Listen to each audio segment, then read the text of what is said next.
আসসালামু আলাইকুম প্রিয় বন্ধুরা, আপনারা দেখতে পাচ্ছেন খুব সুন্দর একটি মাদার ভেসেল। এটি হচ্ছে বিভিন্ন ধরনের এই বড় আকারে যে সমস্ত মালামাল আছে, যেমন সিমেন্ট ফ্যাক্টরির বা পোর্টের ক্যারেন, এই ধরনের মালামাল জাস্ট ব্যাগে করে লোড করে বাংলাদেশে নিয়ে আসা হয়। এমনই কিছু নিয়ে আসছিল, আর জাহাজটি এখন অ্যাঙ্করে আছে। আধা অবস্থায় একটি টাগ বোট তাকে টেনে ধরে রাখছে। মনে হচ্ছে ওই মাদার ভেসেলটির অ্যাঙ্করটা মানতেছে না, তাই টাকবোর্ডটা ব্যবহার করতেছে। এই দেখতেছেন টাকবোর্ডের গায়ে একটি বাংকার আছে। বাংকারটি টাকবোর্ডকে বাংকার দেওয়ার জন্য আসছে। এই ধরনের জাহাজ আমাদের দেশে নাই বললেই চলে, সবগুলা বাইরের দেশ থেকে আসে। আমাদের দেশে যেগুলো আছে এগুলা ছোট ছোট। আর এই পাশে দেখতেছেন একটি মাছ ধরার ট্রলার, ফিশিং ভেসেল কিভাবে যাচ্ছে চট্টগ্রাম বন্দরের দিকে। আর আমরা আমরা যাচ্ছি মংলা, খুলনার দিকে, গভীরসাগর দিয়ে। নেটওয়ার্ক থাকবে না একটু পরে।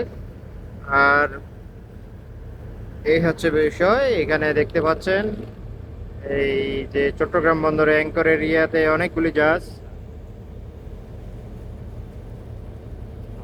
জাহাজ অ্যাঙ্করে আছে, মাদার ভেসেল।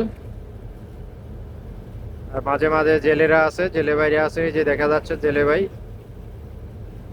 আর এই ফিশিং ভেসেলটি মাছ শিকার করে এখন বন্দরের দিকে চলে যাচ্ছে। জাহাজটি আসলে খুব সুন্দর, ফ্ল্যাট বোট বলে। এটা ড্যাকে মাল লোড করে আর কি। এই হচ্ছে অবস্থা। আমার সামনে আরো কিছু মাদার ভেসেল আছে গভীর সাগরে, এই যে একটু একটু দেখা যাচ্ছে। তো যারা জাহাজের ভিডিও দেখতে ভালোবাসেন তাদের জন্য ভিডিওটি। এই হচ্ছে এই হচ্ছে আমার জাহাজ।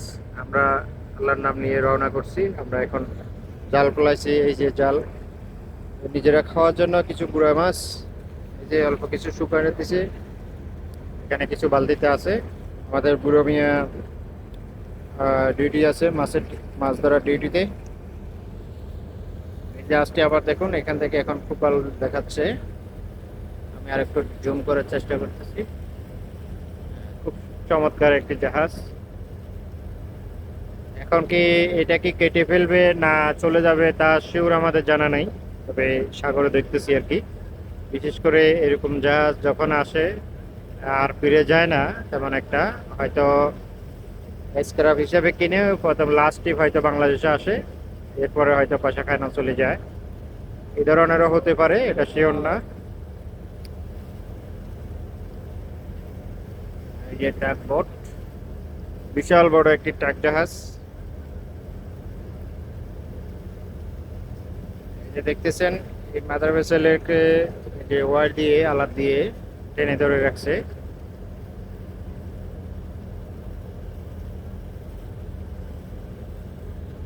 সবাই ভালো থাকবেন, খোদা হাফেজ, আসসালামু আলাইকুম।